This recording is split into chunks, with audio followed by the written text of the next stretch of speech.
님머에서는 투기장을 보러 갔다.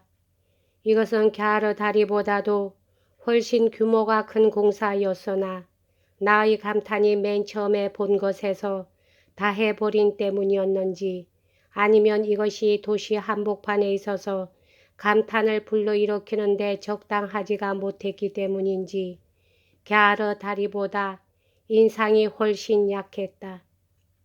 이 어마어마하게 큰 경기장은 더러운 작은 집들로 둘러싸여 있고 그보다도 훨씬 작은 훨씬 더러운 집이 안에도 꽉 차 있어 그 때문에 전체가 조화가 안 되고 눈을 어지럽히는 효과밖에 내지 못했다. 따라서 안타까움과 노여움이 쾌감과 경탄을 눌러버리고 말았다. 그 뒤 이 님머의 투기장과는 비교도 안 되도록 작고 외관도 못한 베로나의 투기장을 보았을 때 이것은 될 수 있는 대로 소중하고 깨끗하게 유지되고 보존되어 있어서 오직 그것만으로도 한결 강한 한결 기분 좋은 인상을 받았다. 프랑스 사람은 무엇이든 대단하게 여기지 않고 어떤 기념물도 존경하지 않았다. 그들은 일을 계획할 때는 아주 열중하지만 어느 것 하나 완성하고 유지할 줄을 모른다. 나는 아주 사람이 변하고 감각도 단련이 되어 이 방면의 욕망이 왕성해졌으므로 어느 날 뽕드류넬에 머물러 거기 모인 사람들과 맛있는 음식을 함께 먹게 되었다. 이 캬바레는 유럽에서 가장 유명했고 그 당시는 그 명성이 헛되지 않았다. 가게 사람들은 그 좋은 위치를 이용하여 제일 좋은 재료들을 준비해 둘 줄 알고 있었다. 이런 들복판에 우뚝 서 있는 외딴 집에서 바다의 생선이나 민물고기, 맛있는 산짐승들의 고기에 고급 술이 나오고 고관과 부자들 집에서나 볼 수 있는 흠잡을 데 없는 정성 어린 대접인데도 전부를 합해서 35수라니 정말 신기할 정도였다. 그러나 이 뽕더류넬도 이런 식으로 오래 계속할 수는 없었다. 소문이 너무 좋아졌기 때문에 끝내는 완전히 그 명성을 떨어뜨리고 말았다. 여행 중에 나는 병을 잊고 있었다. 그것이 몽페리에에 도착하자 다시 생각났다.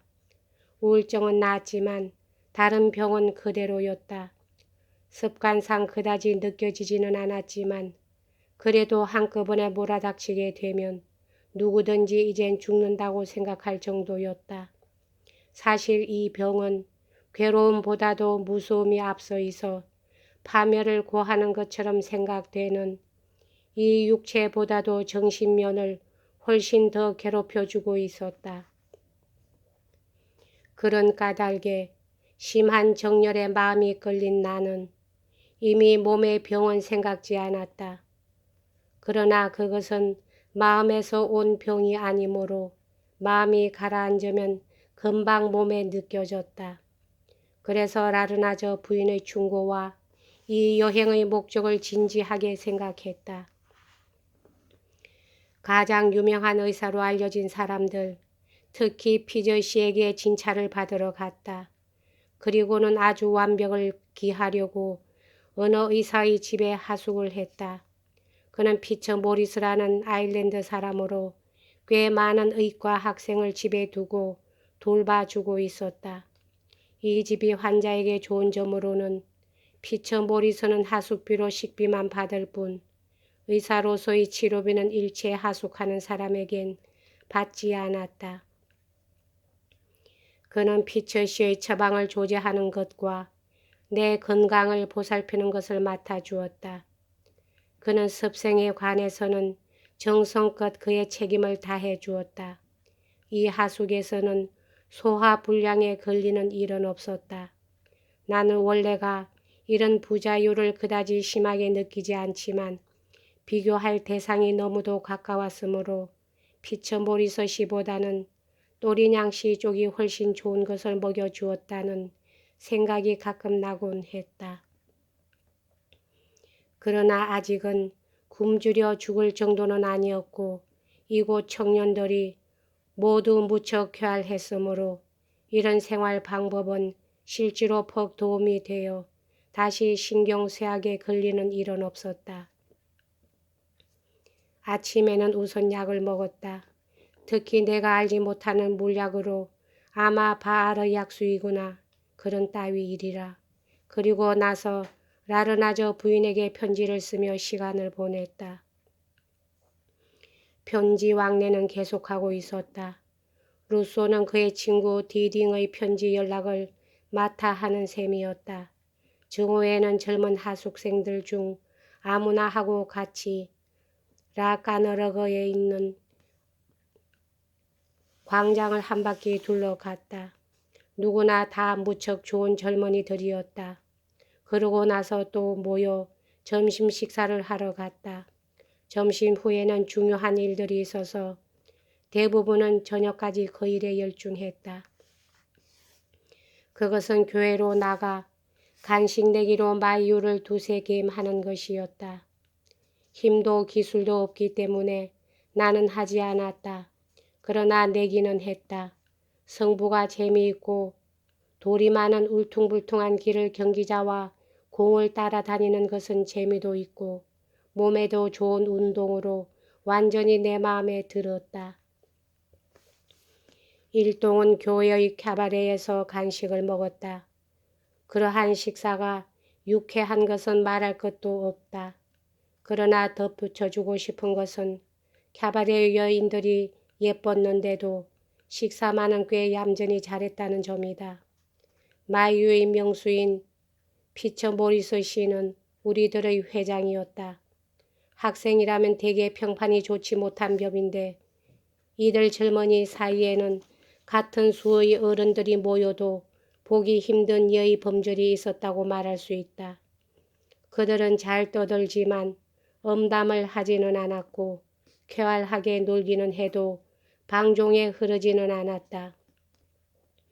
무엇이든지 좀 색다른 생활 방법이고 게다가 마음대로 할 수 있게 되면 금방 열을 올리는 나인지라 이러한 생활이 언제까지고 계속해 주었으면 그보다 더 좋은 일은 없다고 생각했을 정도였다.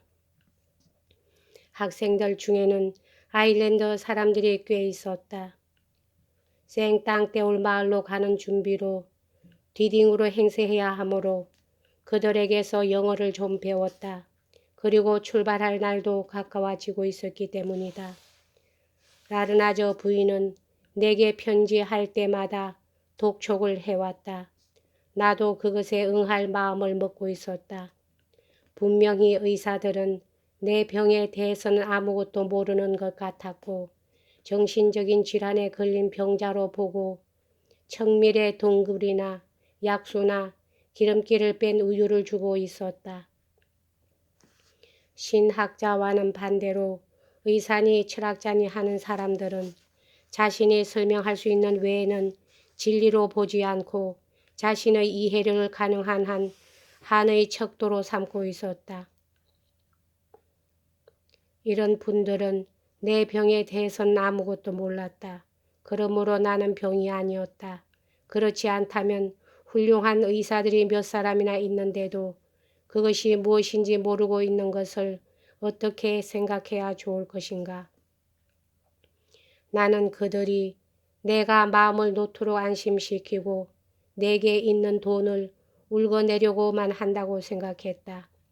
생땅떼올 마을에서 그들의 대신할 사람들도 마찬가지겠지만 여기보다는 훨씬 유쾌하게 해줄 것이라 생각하자 단연코 그쪽을 택할 생각이 들어 그런 약삭빠른 생각을 품고 몽페리에를 떠났다. 여기까지 하겠습니다.